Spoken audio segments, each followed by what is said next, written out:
get this started, or we can wait another minute or two? I say there's no time like the present. Okay. Let's do it.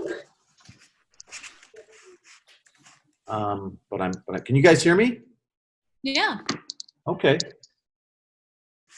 We're having some technical difficulties here, so we're going to go ahead and get things started. So, well, good afternoon, everybody. I think we might as well go ahead and get started. And we are just absolutely delighted to have on this VC chat today a great friend of the Venture Center, Theodora Lau, from the founder of Unconventional Ventures, who has been an active participant with a number of our cohorts. We think very highly of her as being one of the great women in fintech, and love to get her perspective as, like I said, a great friend of the Venture Center and the programs that we do here, but also of our industry on today's chat. We've got also a great audience of some great pundits as well from this great industry today too. And also along with her today is Mary Wisniewski, and Mary, of course, is the banking editor at Bankrate. And Bankrate is a great voice of our industry on so many topics that range from, many of the things that we're actually going to talk about today. So, Mary, we're delighted to have you as a part of this. Bankrate and the folks from Bankrate have been, great participants in our programming as well, both through the ICBA and FIS, and have made their way to Little Rock to participate in our programming and see some of the of the great tech that's been coming out of the stuff we've been doing here for the last 5 years. So, thank you both so much for being with us today. And I think we're really going to kind of hand the floor over to you all today and allow you to talk about some of the things that we see that are really changing in fintech. These are, of course, highly unusual times. The fintech world is changing dramatically. All sorts of things happening from the standpoint of how people are managing wealth, how we're dealing with payments, how folks who are underbanked and unbanked are contending with the challenges that are before them today, how banks are dealing with this issue as we try to continue to pin up our society with things like the PPP and the EIDL loans, et cetera, to try to keep folks in money and so on. So there's certainly lots to talk about today. But Mary, I tell you what, why don't we go ahead and start with you and give us some of your thoughts today on what do you see happening and how's the face of fintech changing based on this current environment? And thanks for being with us. Yeah, no, thanks for having me. It's a treat. I think we'll find out. So I think there's just a lot more questions than answers right now. Clearly bank branches are shut, a lot of them, or reduced hours. So you're seeing evidence of some of the challenger banks collecting more customers. Like Chime, I think, hit its milestone for signing up like 100,000 checking customers within a few days after it was advancing stimulus checks to some of its customers. And something like that creates a buzz, and the challenger banks thrive off of word of mouth marketing. So so you're seeing that. You're seeing people more nervous to handle like physical cash and even like touching cards. Basically like everyone's behavior is out of whack, whether they like it or not, because there are no options. But like, where does this go ultimately? I think it's like a lot of unknowns right now. Right now, where digital downloads are happening more, but it remains to be seen how this all shakes out. Thank you. That's really interesting about Chime, actually. I guess for folks who needed to have a way to transact, who didn't have accounts, obviously Chime became a very quick and easy solution. And that happened in a few days. I didn't know that. Thank you for that insight.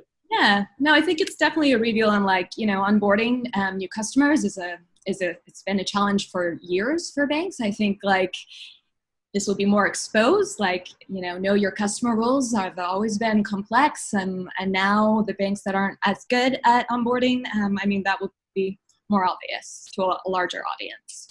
Certainly, we're seeing a change in adoption rates, right? I like to always reference sort of telehealth, right, which was sort of sitting quietly on the shelf, although things were happening with it, but obviously that's having an impact. So clearly there'll be some transactions that'll have to be revised around how just that occurs, yeah. Right?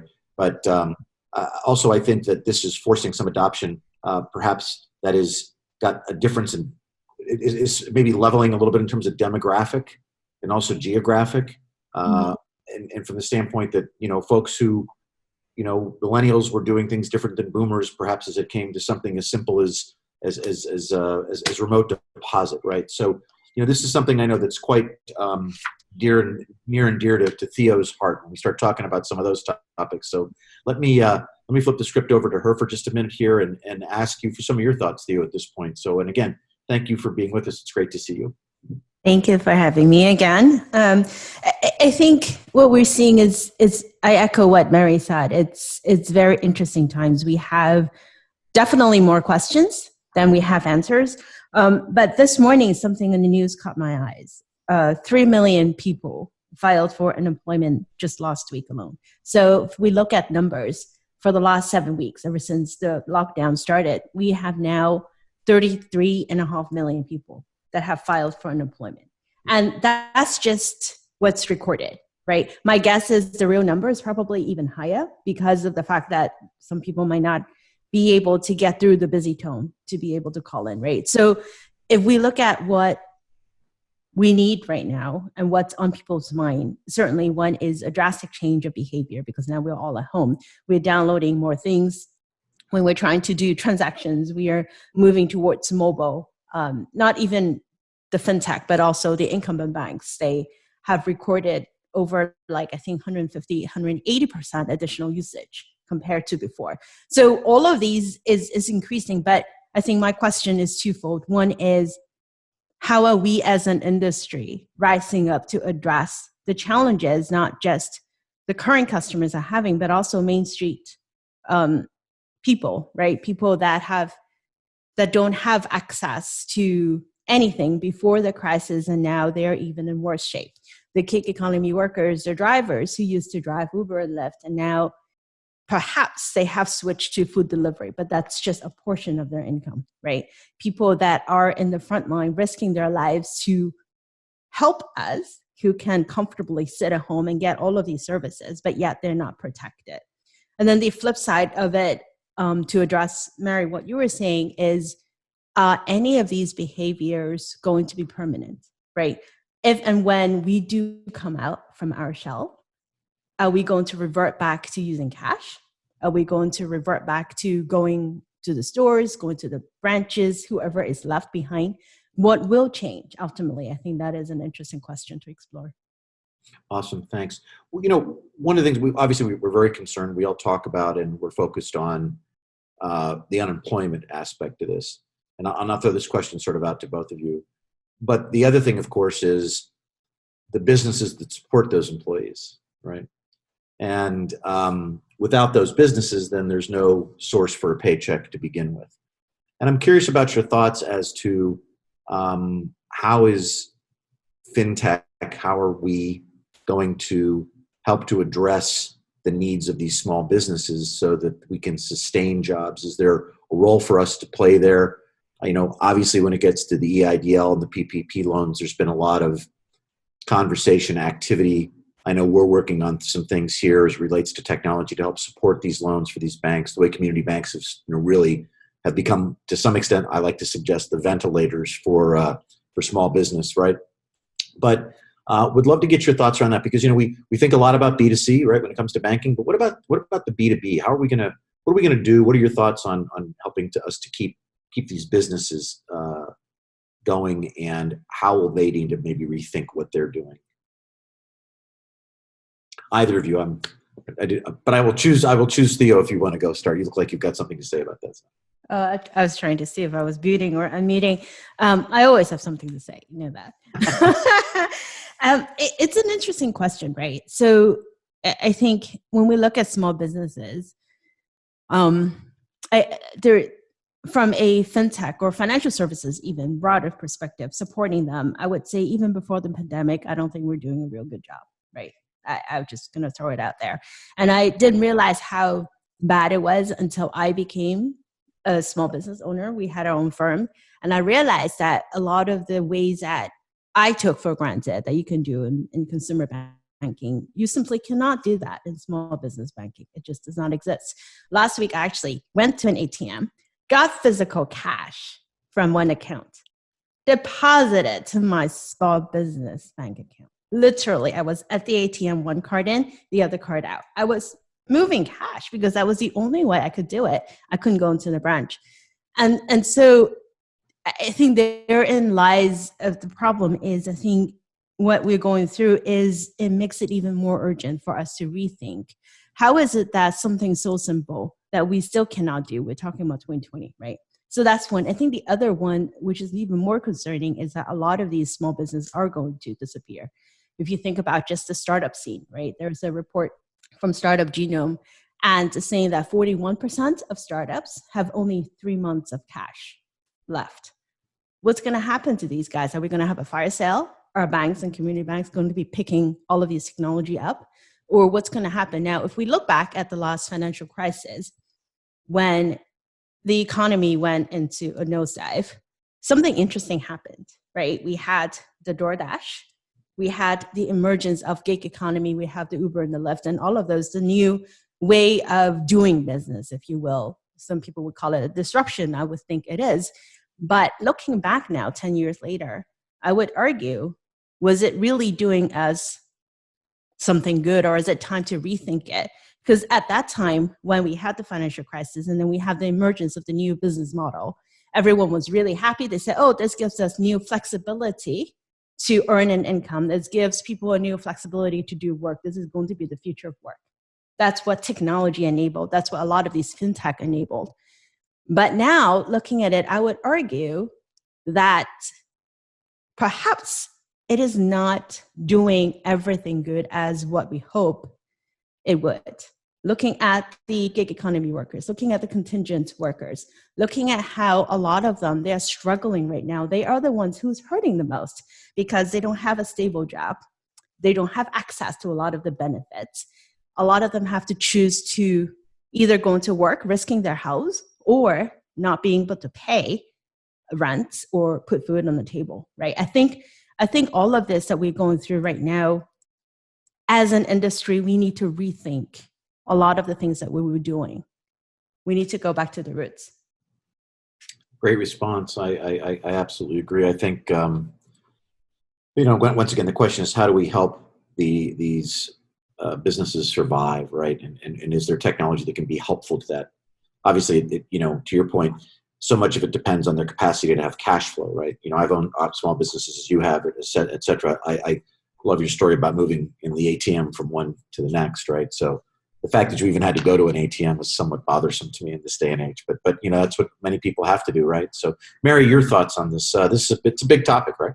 Yeah, no, I mean, it's a huge topic. To just dig into some of what Theo was saying, it was you started seeing more examples of fintech trying to nibble at improving processes for small businesses, including the bank account, because of course income volatility is more of a profound issue for those roles. But it's not nothing. There wasn't a solution to the problem before, and now it's just the problem's so big.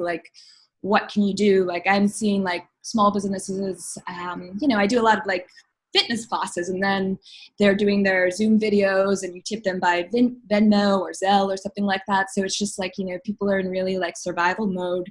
I think fintech has a large place it can play in this world, but again, it's been sleepier before. So, with that, I guess there's a lot of opportunity, but there's a lot that needs to be done, because I remember let's say even in November, one of the big issues was just how much can I spend? You get a lump sum payment, and you don't have answers to that question. Really, it's a mystery for a lot of small businesses. And now in this environment, in this crazy environment when so many people are suffering, personal finance was a mess before, and now it's just a wrecking ball for many people. So, going back to kind of our theme today, when we sort of talk about the future of fintech, let's talk about the issue of personal and financial wellness. There's no secret to the 70%, and depending on the document that you read, of folks who Americans don't have $400 in the Bankrate to cover themselves for an emergency. The fact that we as a country typically most live in a paycheck to paycheck sort of a fashion and so forth. And assuming that we get through this process, which we will, there will be folks who, I think I've shared this metaphor before, which is, there's the difference between the hurricane and the tornado, right? The hurricane, you can kind of see it coming. The tornado, you can't, right? Suddenly the roof's taken off your house. And this event was very much along that same line. We're all sitting there one day, and the next thing you know, bam, right? The roof's gone off the house, and people are out of jobs, and Uber came to a hard stop, and restaurants closed, and movie theaters closed, et cetera, et cetera, et cetera. So a lot of folks really got, and are continuing to be disadvantaged and have lost income and have filed for unemployment, as we know, and so forth. We can go on ad infinitum.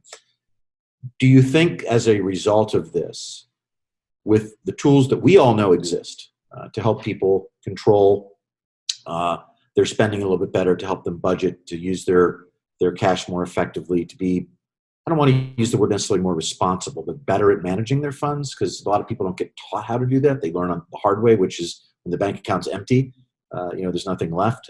There's a lot to be said about that. But do you think that this will create a change in behavior, and do you think fintech can be helpful with that?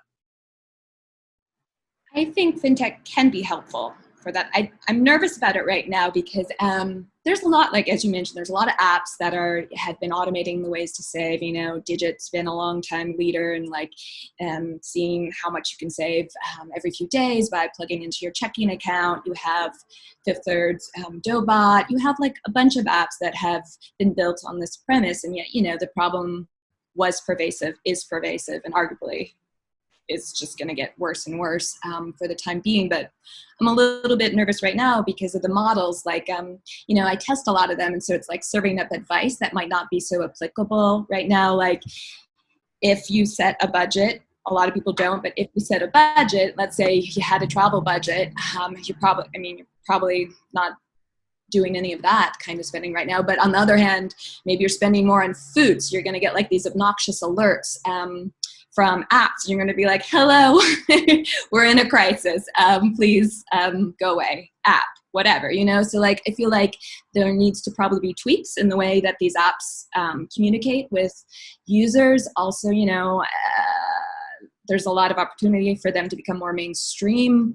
There's a large school of thought that thinks you can automate the behaviors to get people into the habit of saving. But, again, some people, it's what bill am I paying this month versus hey, I have, I overspent this month, so I couldn't save. But for some people, that's not even part of it. For other people, it is. So it's just kind of certain apps will work for certain people. I do think personal finance in general is something a lot of people don't like to engage with. Now there are apps that kind of make it more, lighthearted, if you will, or at least more simple. And I think that's encouraging in a general sense. Awesome. Thank you. Theo, I know you got something to say about that. So. You're putting me on the spot, my friend. Every chance I get. Yes.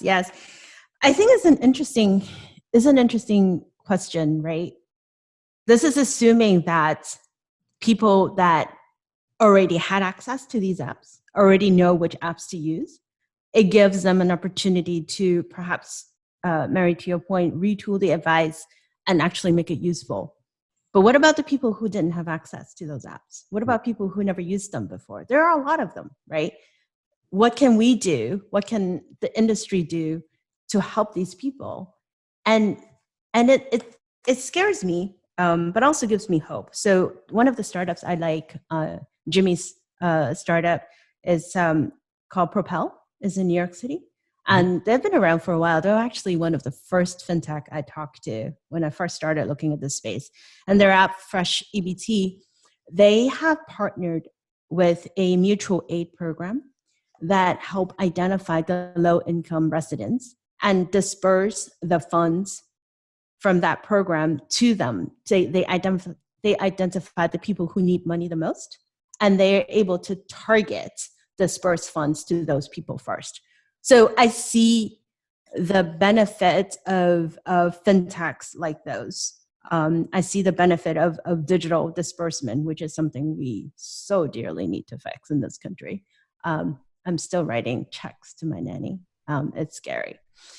So that's one side of it. But then the flip side of what about the people who didn't have access in the beginning, right?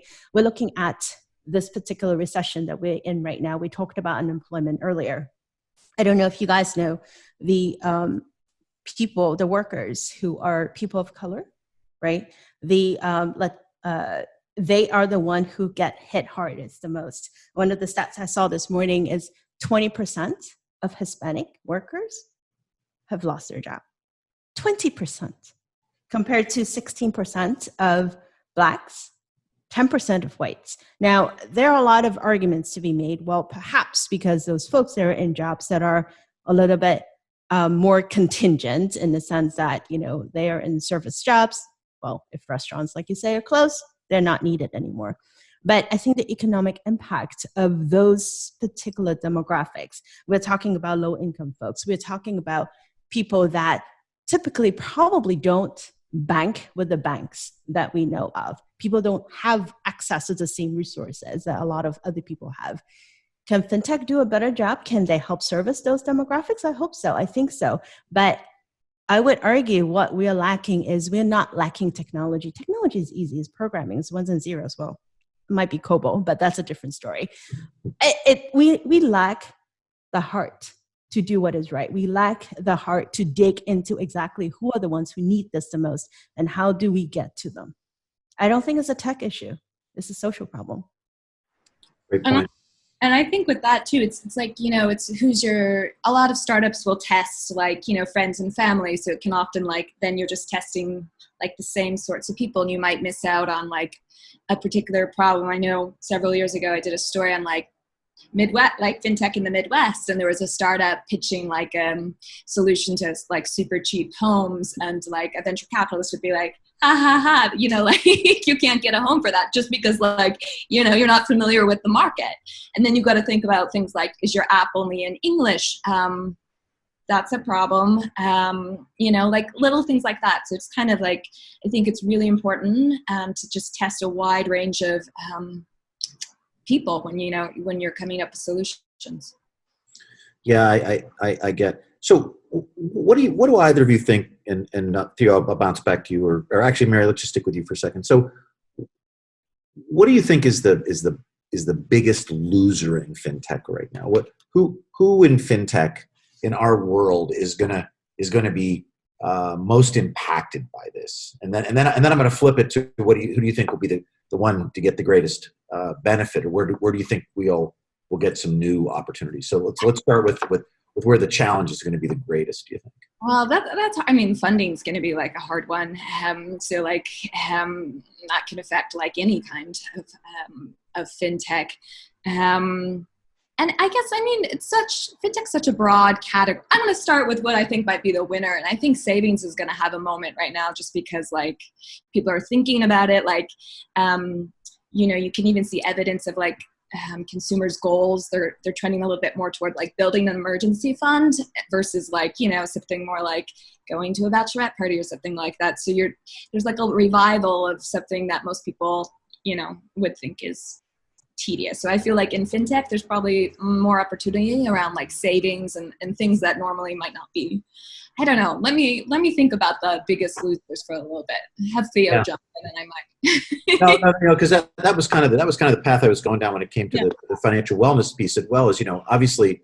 So there's a couple things. One is you're sort of being forced to adopt savings because guess what? I'm not going on that cruise, right? So therefore I'm going to be, my money's going to be collecting, assuming that I have an income and all the things that we've talked about, the social aspect of it.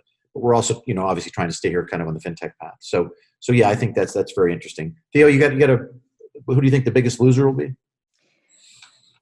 I'm going to stick with Mary, and I'll go with the ones that will gain the most. I would think it's the lenders, the people that do the lending. As much as I am not a big fan, I'm just going to say on record, I am not a big fan of a lot of the models that they say, don't worry about paying anything right now, at the point of sale at POS. You're just going to get this beautiful pair of jeans or whatever it is that you're getting, and you can pay later.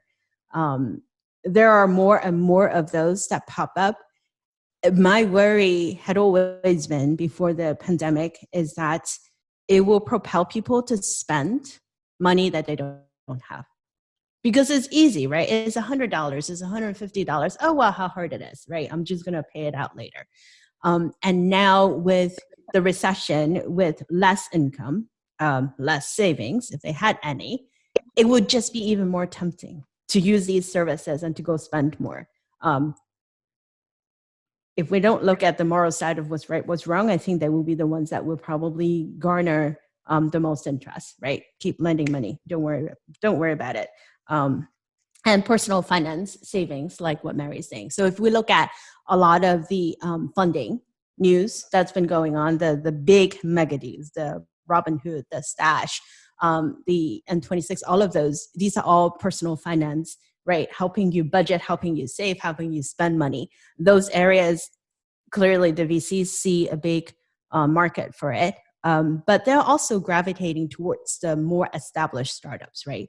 So the losers, I would say, will be the ones that are more early stage, but they won't have the same access to capital as the more established startups, just because of how the market is right now. Is we are worried, we are a little bit more risk averse. So everyone wants to pile money into the exact same startup that everyone is going after. So all of these big Series D, Series F, they're all going out. It's all the bigger names.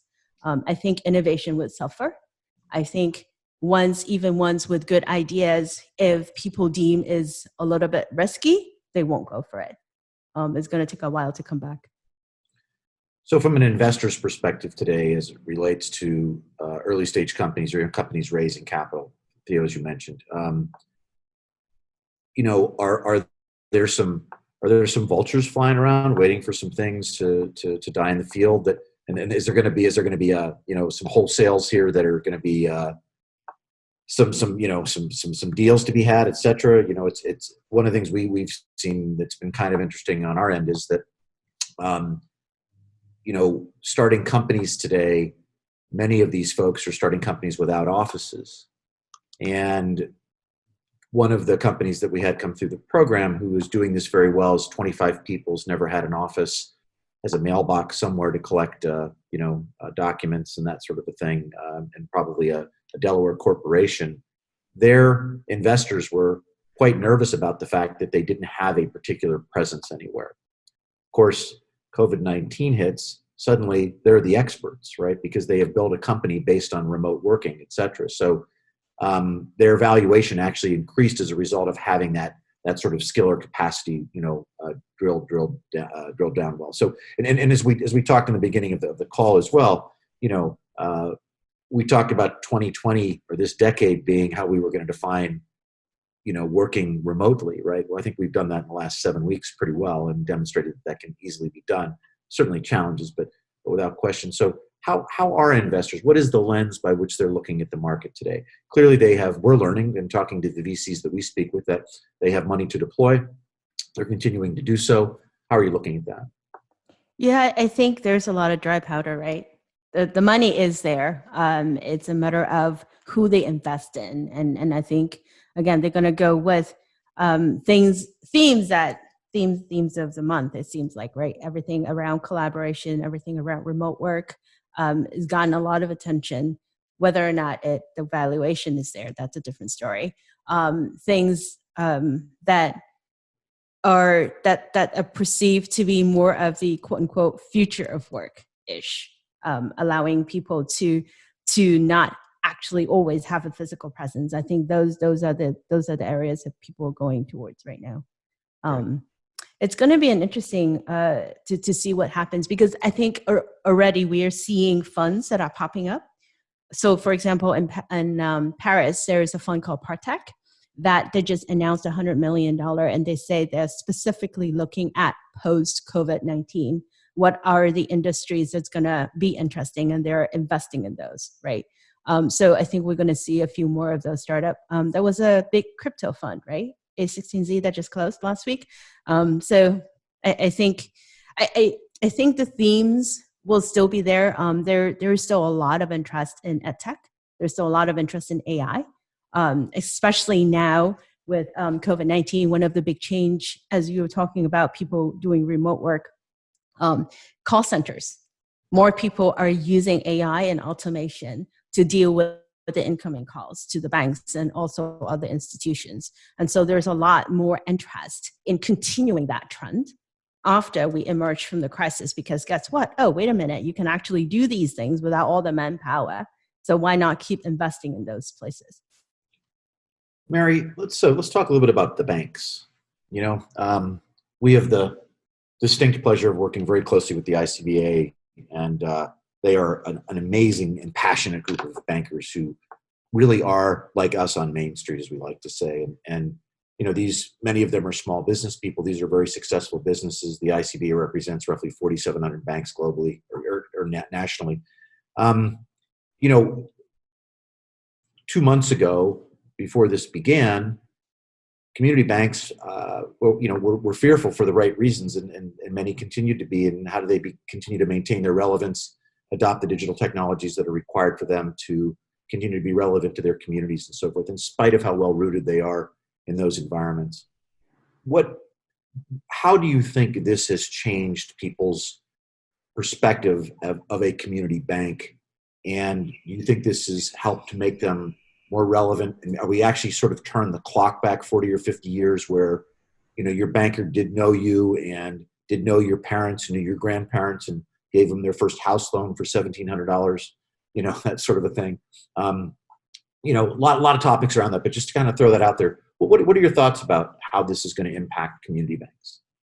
Well, I think there's a lot at risk for a community bank, like in terms of like consolidation, looking ahead. I think to your first point of people's reaction, I think it's like a strong, banks, unlike the last crisis, banks aren't the villain this time around, and especially the community banks. I feel like I've seen so many examples of them really reaching out on social, really going above and beyond, trying to help their customers, be it through the drive-through, working crazy hours.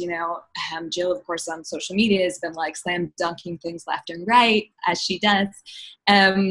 So I think, you have that on one hand, that community bank, digital technology has been such a gap. I think just right now, it's just going to be that much more exposed of again, to the earlier comments of just even signing customers up online. How can you do it? How quickly can you do it?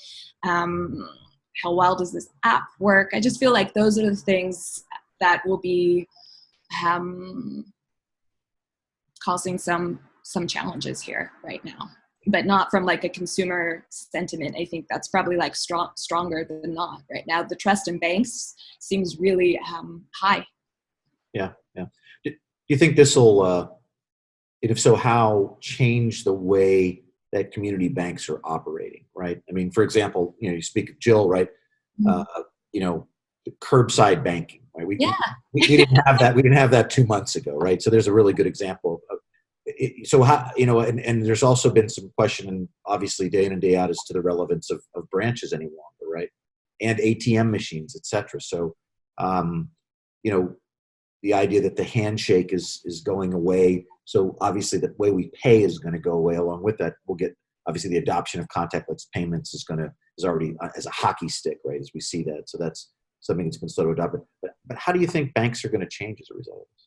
Well, I've never been totally black and white. As much as I'm so bullish on digital banking, I've always felt like there's a role for the branch, because there's always someone who needs to see someone face to face, to just be I trust you. I can see my money. There's still a lot of people like that, especially if I don't know. I remember doing the story on a branch somewhere in the middle of America, but they served a lot of refugees, and it was just because people weren't trusting the system. So I don't that doesn't vanish. I think there are going to be more people engaging, curbside banking. Yes, that sounds great.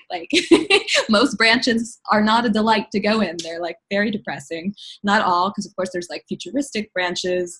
I've been seeing a lot of headlines about how even video tellers are getting a little bit more action, but I'm also kind of curious about that, because I'm where are they? Because usually they were videoing from a central station. I don't know where they would be right now, but I've been hearing that's been picking up.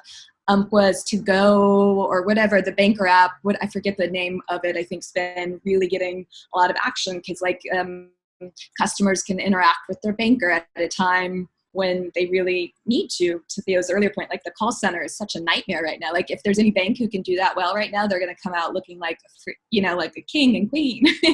Because yeah.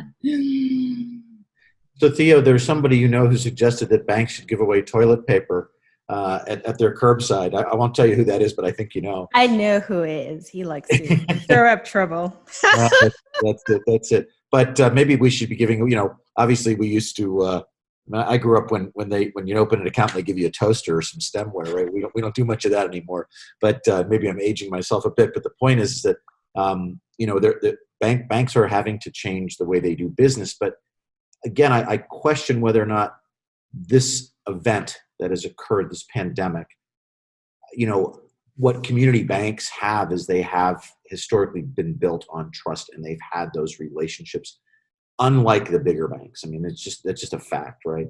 So is this going to help reinvigorate those community banks? And if so, how do you think they're going to have to act moving forward? And then I want to talk about the big banks, because that's an issue too, right?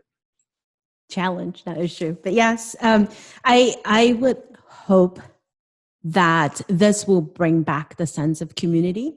This will bring back the focus on customer centricity. That is not just a person, it's not just an account. It's someone that you know, someone that you trust, even though without a physical handshake, right? Like Mary, like what you were talking about, refugees, right? Sunrise Bank, for example, in the Midwest, or Tap Bank, that Kurt has been like working crazy hours just to get loans approved.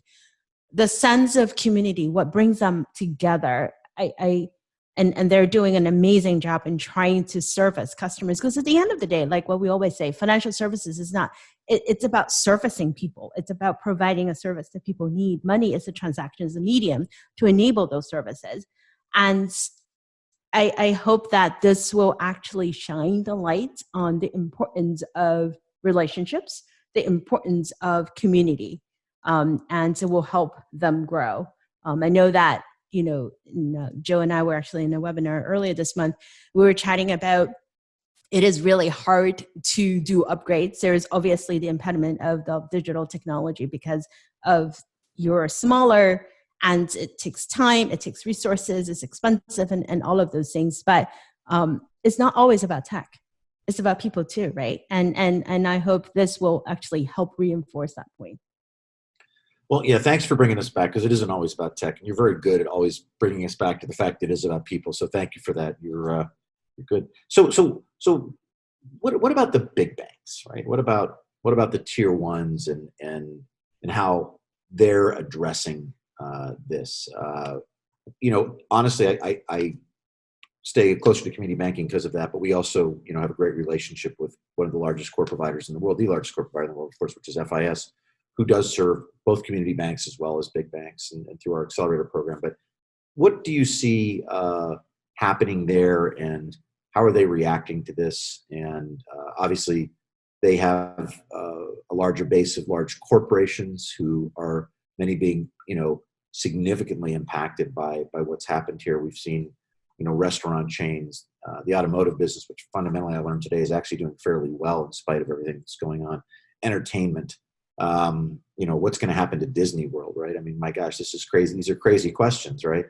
And a cruise line that said if they have $1 billion, they'll survive, right? So how are big banks going to, what are they doing to obviously be supportive, and how are they using the tech to help the people who run those companies? So is this a good time to bring up the fact that I keep getting the same emails from different banks, but they all say the same thing? Sure. This is unprecedented times that we are in right now, but trust us, we are here with you. Really? The one that I'm moving money, ATM, that's one of those big banks, by the way. There you go. Mary, what'd you say there? I like her banker voice. But I would say, I mean, banks are giving customers breaks, right? They're giving, but like to Theo's point, they're like, it seems more like a stock message, but you don't have to pay overdraft fees or whatever, or like, like little things like that. But then you also see the controversial stories about like banks that, when the stimulus checks hit, those were going to negative balances. That's not doing any bank brand a favor, especially right now. But I mean, you're seeing them do stuff, but then you could also say, hey, but there's other accounts that would never charge you an overdraft fee and things like that. You know what I mean? So it's like, yeah, it's a Band-Aid, but it's not, I think like typical bank product is pretty flawed usually in terms of its like fee structure.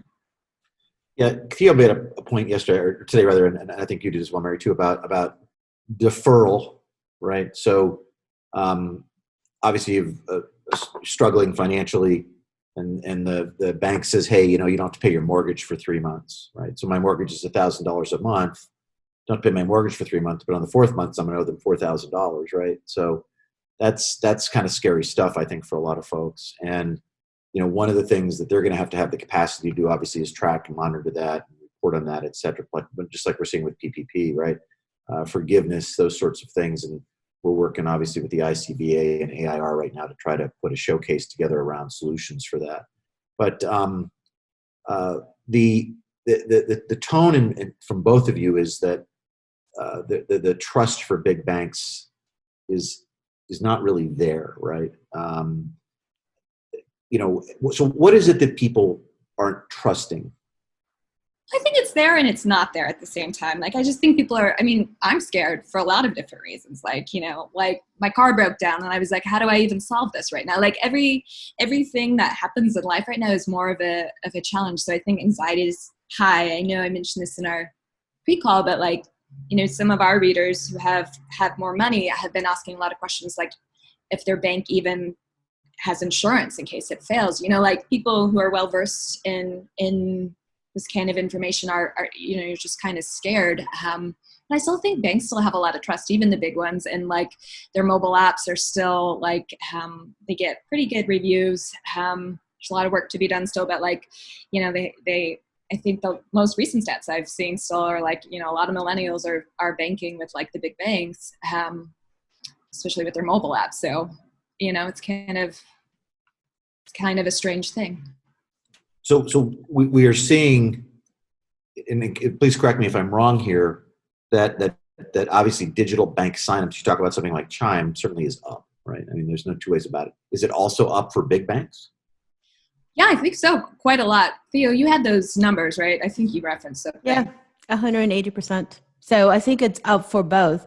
I think it would be a mistake to just look at the challenger bank sign up and say, oh, here you go. It's a trend and it's going to persist. And I think in Europe, for example, they're actually seeing a different trend. They're seeing more uptick on traditional bank usage of those apps.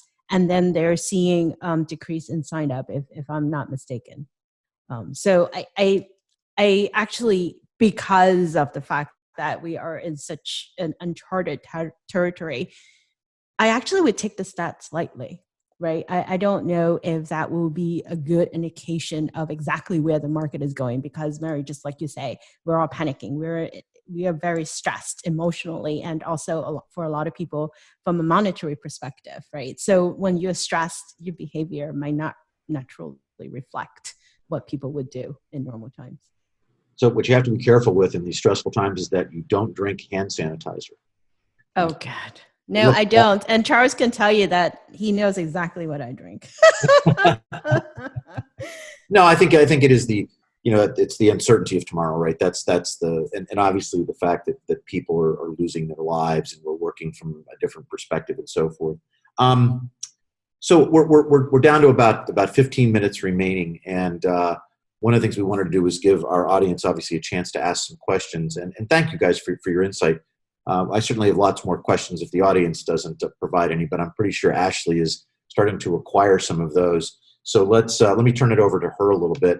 And Ashley, do we have some questions? Not so much questions as comments. Someone would like you guys to address a little more the significant group of underbanked and unbanked, and how a bank would go about or should go about utilizing mobile to address them.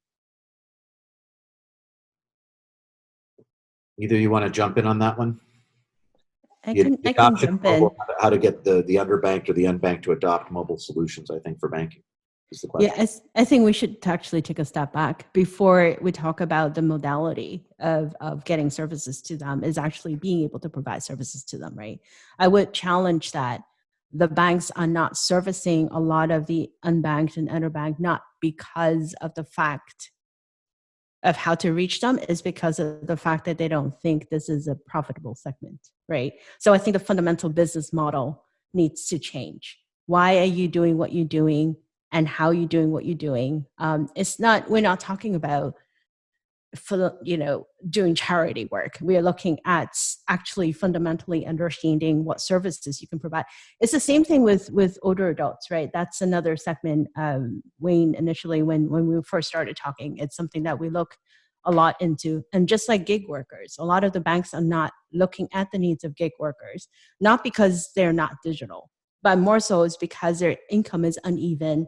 And for banks, they're like, well, I don't quite know exactly how I can go about lending you money, for example, because it doesn't fit a traditional model that they have. Yeah. Uh-oh, there's a siren somewhere. Your house isn't on fire, Mary, is it? Good deal. There's some folks who have suggested that the way in which we get paid will change, and that the gig economy is going to change that there is a certain, I hate to use the word class, but for lack of a better term, of folks who will get paid on a daily basis, much as a gig worker does, as a waiter does, as an Uber driver does, as a Lyft driver does, et cetera. And that certain service workers, because of the fact that real-time payments and direct payments and these sorts of things are going to be available to us, that people will actually get paid on a daily basis, even if they work as an assistant in a law office, something of that nature. So do you think this might force that ahead a little bit? That sort of goes with the 2020. We're going to figure out how to people work remotely. We're also going to figure out how to pay people remotely. And I think some of this stuff is being addressed right now. Do you have a thought on that at all? I mean, I hope so. Like daily pay, it's interesting because there's also problems that come with that too. But you hear a lot of startups talk about you shouldn't have to wait for your pay. And I agree. I do think then there's a bigger question of cash flow and managing that can be a problem. But I do see how daily pay could be more of a thing. You got to watch stuff like that too. Not so much with daily pay, but some of those early payday, you get your payday a couple days early. There is a concern before this pandemic of people stacking those apps. So then you're setting yourself up for a very damaging situation. You're band-aiding a problem, but perhaps creating a bigger one for yourself. So I just think there's always there's progress, and then there's always something that's a risk that comes from it. But I certainly think daily pay is important to a lot of people. I also think a couple of the challenger banks get a lot of gig workers as customers. So they're kind of serving them too, even though they're not necessarily, geared to small businesses, but that's part of their clientele. I've had a couple of them tell me their customer base is making more money than ever. Not to say maybe their partner has no job, but they're working more hours. So they're bringing in more money. Theo, any further comments on that? I think it's this is a chance for us to do something different. Yeah. Mm-hmm. One of the things we believe here at the Venture Center is that fintech is not one-dimensional and just simply related to banks, but it actually is a part of every industry. We're seeing dramatic changes in healthcare right now. In the way we're delivering services in healthcare.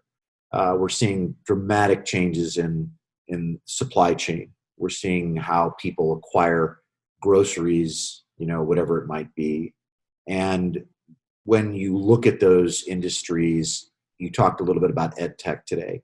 I mean, by gosh, what a change is occurring there. And we've got a couple of members of our team who are obviously, as you are, educating children at home right now, trying to juggle the cat, the dog, the kids, keeping them educated, and also do your job on a day-to-day basis. You guys are part of that list of heroes in my mind, without question. How do you see fintech helping support those other industries? And this is about the technology, not so much the people, Theo, because I think there's some challenges that are there that I think we can be helpful with. I can't remember the name now, but I did come across a health tech startup actually that is looking at the cross between healthcare payments, and how they can go about helping people pay off the healthcare. Because if you look at what one of the biggest challenges right now, it's very unique to the US, is a lot of people cannot afford healthcare, right? And if you lose your job, that's even harder. Um, because somehow magically we couple unemployment with healthcare benefits.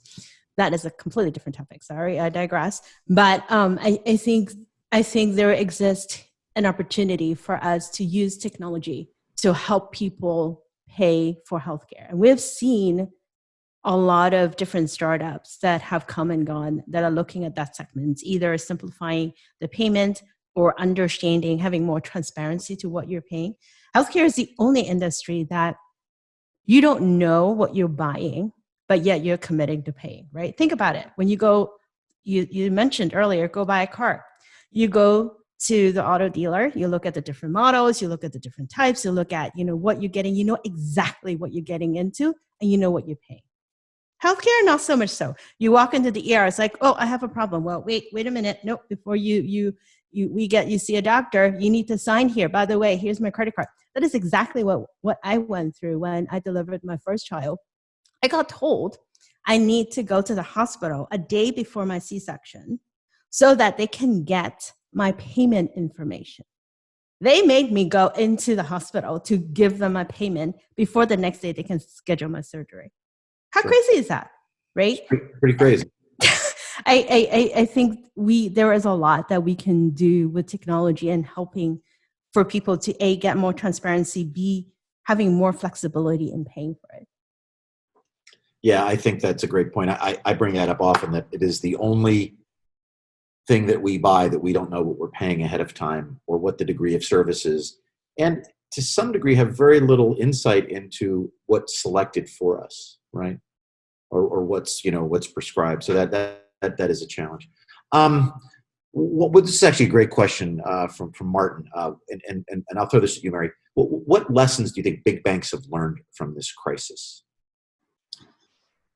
That's a good question. I don't know if they'd have that lesson yet. I don't know. I mean, I guess, well, one thing that's probably been revealed is like with their employees going remote, I'm sure they ran into a lot of lessons about like how they weren't prepared for that environment. I'm sure that's revealed itself quite a bit, and how they function. I think maybe it was even on American Banker, like of monitoring remote employees has been something that I think is like, when are you too creepy?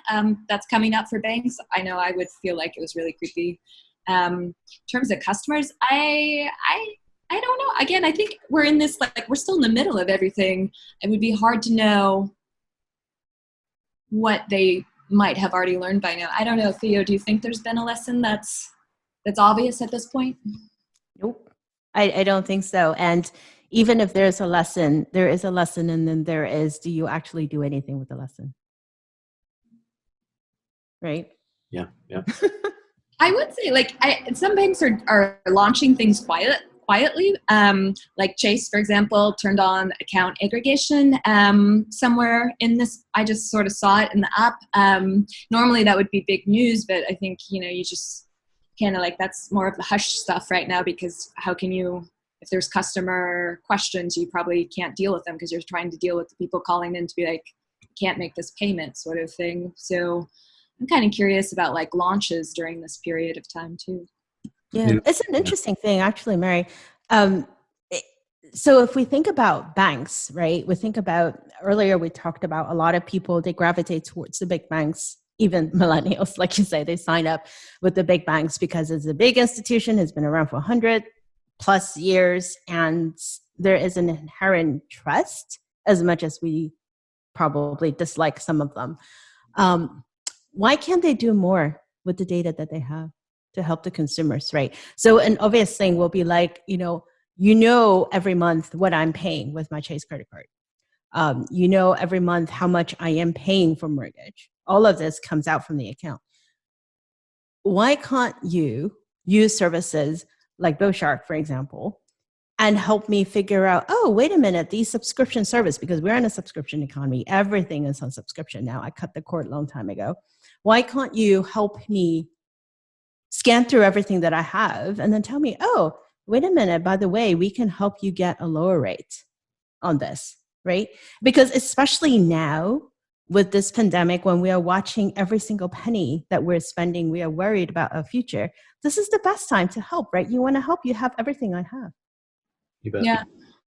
And, I would say you started seeing, I think Personetics was signing some bigger banks. I don't know even when, but like Ally Bank was starting to do like insights into your banking. I know you can link outside bank accounts and like round up your change into savings from external accounts. I think they already have, I think it just launched in February and they were already finding like people are saving more than rate. Because again, Ally pays a big rate, but they're finding like the auto savings is actually a drive because like things like that are more of the driver. But I think it's US Bank redid its mobile app. Huntington starting to caution people about like, oh, you're in danger of overdrafting. And I'm pretty sure they're like working with Personetics or a similar company. So you're starting to see like that happen late last year too. But to Theo's point, yeah, like please tell me when I can lower my bills. Like you do have all the data. It'd be very helpful to like just eliminate that stuff. Yeah, and I think that those things are certainly coming for us. We've got about 2 minutes left, and I want to flip it back over to Ashley just to kind of close things up. I really want to thank my team and the sponsors and so forth that support this, and very much just grateful to Theo, to you and Mary for making time to be with us today. It is an extraordinary time. I know we will all get through this.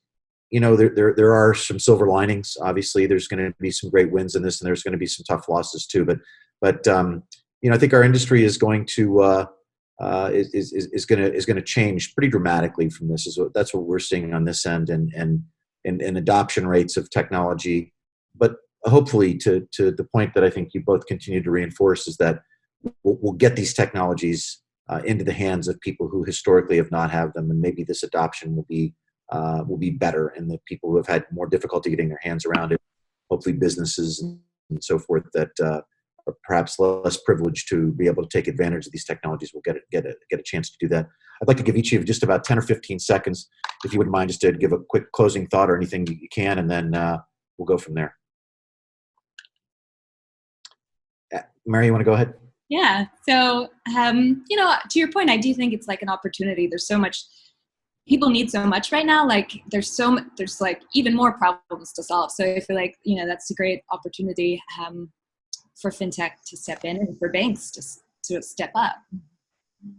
Awesome. Thanks. Thank you for doing this. And if people want to connect with you in any way, do you want to share anything about that, or should we do that on your behalf? Or? Oh yeah. I'm very open at Twitter, Mary Wisniewski, WISNIE,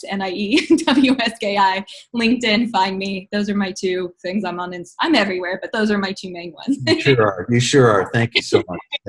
Thanks for coming to us from the, looks like the tiki bar back behind you there. I love that. We're coming over for cocktails after this. Theo, how about you? Thank you for being with us as always. Thank you for having me. I think the only closing thing I'll say is built with a purpose. That's what I'd say. Yeah. Ashley, thank you for helping put this together today. You're such an important part of what we do here, and I'm very grateful. But anything you'd like to close out with? I know we have some other events coming up, etc. Absolutely. Thank you both, Mary and Theo. We also had some really great commentary going on during this chat. So thank you to all our participants that kept that chat going. Thank you also, while I'm thanking everyone, thank you also to our sponsors, Frost, Wright, Lindsay, and Jennings, and the Chamber for supporting all of our events, whether they're virtual or in person.